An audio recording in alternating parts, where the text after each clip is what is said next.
Somalia has Africa's longest mainland coastline, stretching over 3,000 kilometers. Rich marine resources once filled its waters with tuna, lobster, and many other fish thriving. For centuries, Somali people lived by this sea, skilled fishermen and traders. Their dhows sailed ancient maritime routes connecting Africa to Arabia and Asia. Coastal towns like Mogadishu, Kismayo, and Berbera buzzed with activity. The beauty of this coastline was striking, with white sandy beaches meeting turquoise waters. Coral reefs teemed with diverse marine life, offering great potential for tourism. Proper management could have brought prosperity, but this wealth was largely untapped.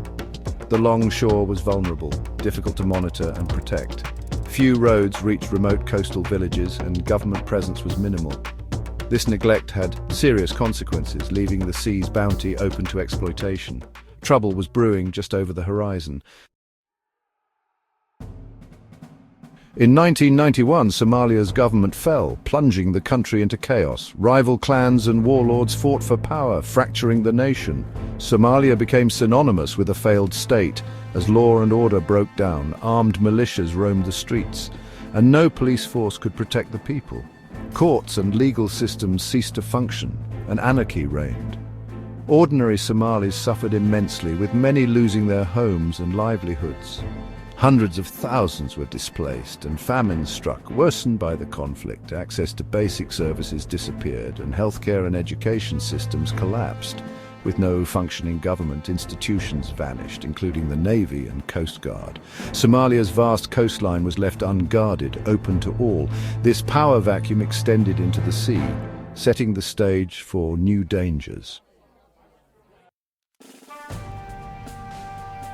Somalia's unprotected waters became a magnet for illegal fishing fleets.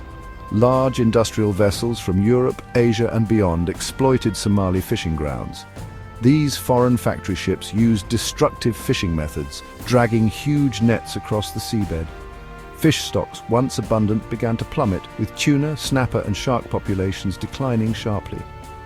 Local Somali fishermen found their nets empty, devastating coastal communities. Fishing was their primary source of income, and suddenly their livelihoods were destroyed.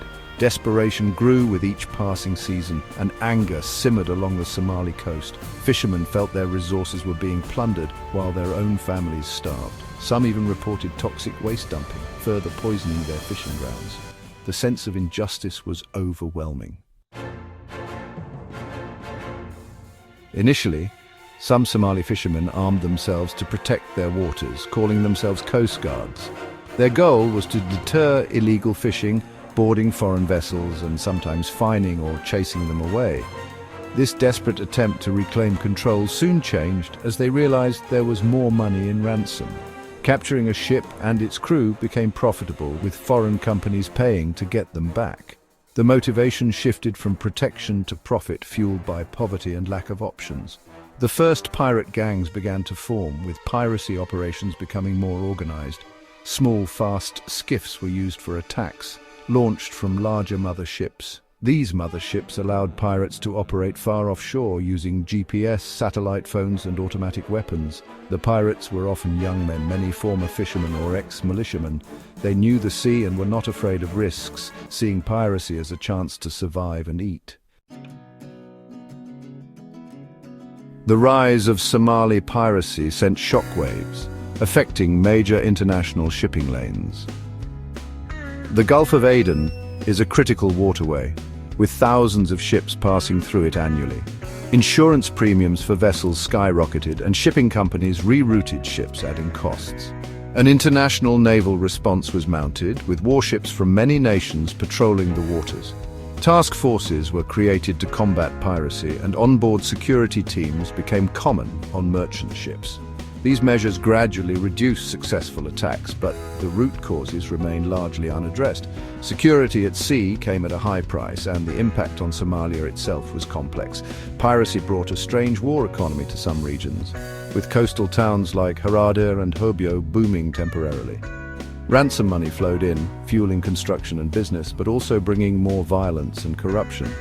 While some pirate leaders grew rich, many locals suffered, and the social fabric was further strained.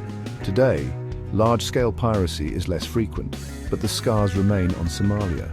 The underlying issues of poverty persist, and weak governance continues to be a challenge.